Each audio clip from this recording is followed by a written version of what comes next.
जैसे हम लोगों ने अपनी अपनी संस्था बनाई है ना, जैसे हमने नव उत्थान चैरिटेबल ट्रस्ट बनाया, जिससे हम लोग गरीबों की सेवा करते हैं।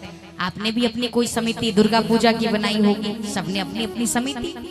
तो कन्हैया ने भी एक समिति बनाई थी अपने ब्रज में, उसका नाम था अखिल ब्रज चोर समिति। तो उसमें क्या होता था, अध्यक्ष कन्हैया था और सिखाता था कैसे माखन चोरी करना, कैसे गोपियों का दिल चोरी करना, इसी की शिक्षा दी जाती थी। एक बार तो ललिता ने कहा सबके घर जा जाके चोरी करते हो, कोई पकड़ नहीं पाता, कभी हमारे घर चोरी करके दिखाओ तो जान लो। सारा दिन घर पे प्रतीक्षा करती रही, नहीं आए। जब 5 मिनट के लिए पानी भरने के लिए बाहर गई ना, उतने में ही सरकार ग्वाल बाल सहित अंदर प्रवेश कर गई। सरकार बहुत छोटे हैं, माखन बहुत ऊपर रखा है, कैसे पाया जाए, कैसे खाया जाए। तो क्या किया, सारे ग्वाल बाल को ऐसे एकत्रित किया, सबके कंधे पे खड़े हो गए, वंशी से घट में छेद किया। जब गिरने लगी माखन, सबको खूब खिलाया, कुछ नहीं हुआ। लेकिन सोचते हैं सब खुद ही खाते रहेंगे कि हम भी थोड़ा चक्कर देखें कैसा। और जैसे अपने मुख में कान्हा ने माखन लगाया, ठाकुर जी ने जैसे माखन लगाया, घंटी बड़ी जोर की बजने लगी।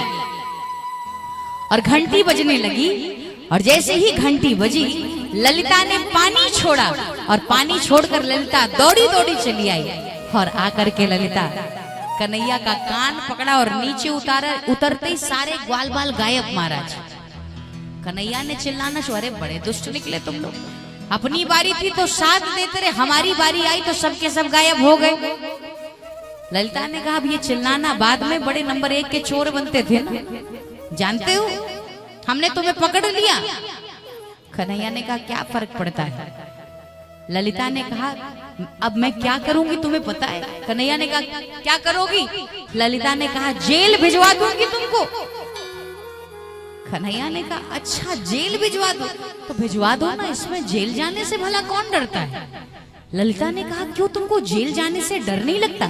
कन्हैया ने कहा जिसका जन्म ही जेल में हुआ हो महाराज, पैदा ही जेल में हुए तो जेल जाने से डर लगेगा। ललिता ने क्या किया, पास में एक रस्सी रखी थी, लेकर आई। जब लेकर आती है, बांधते बांधते थक गई, लेकिन यह गुण साधन ते नहीं हुई और तुम्हारी कृपा पाव कोई कोई। ये जिससे बंधना चाहते हैं उसी से बंधते हैं। बांधते बांधते थक गई, बंध नहीं पाए, इतनी रस्सी छोटी पड़ जाती थी। तो कन्हैया ने कहा ऐसे बांधते, मैं तुझको सिखाऊं कि बांधा कैसे जाता। और कन्हैया ने ललिता का हाथ पकड़ा, पकड़कर 10-20 गांठ लगा दिया और 10-20 गांठ लगा के जाने लगे। कन्हैया को ऐसी स्थिति देखकर ललिता के हाथ बंधे हैं, कन्हैया जा रहे हैं और ललिता ने चिल्लाना शुरू कर दिया, अरे कन्हैया जा कहाँ रहा है, बांधना तो सिखा दिया, अब छोड़ना कौन सिखाएगा। कन्हैया ने कहा सुनो, हमको केवल बांधने आता है, छोड़ना नहीं आता।